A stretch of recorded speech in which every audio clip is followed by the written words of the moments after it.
There is nothing more pathetic in American politics than the Republican Party of Chicago. Yeah. And it's time we ended that.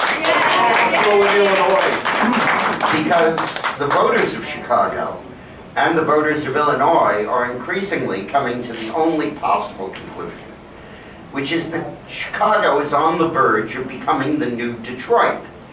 It's right at the beginning of that death spiral that goes on with cities, where they keep raising taxes on the people that can pay, keep using the money to give to everybody else, keep driving out the tax base. They keep raising taxes, raising spending, driving out the taxes until ultimately you have an empty hole. When I toured around Detroit the other day, it was like looking in an old man's mouth. Every other tooth was missing.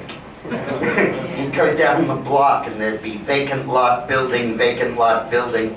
In fact, I was there originally in April when the spring was just getting started.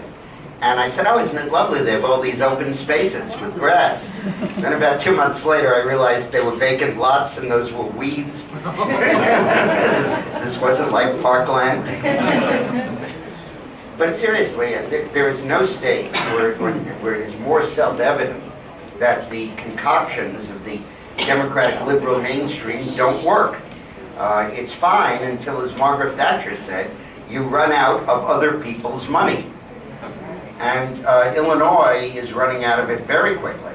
I don't know if you've read the articles about the collapse of Illinois' credit rating. It's down to 46th or 47th in the country, at the same time that under Governor Scott Walker, Wisconsin's credit rating has gone from like 45th up to 17th.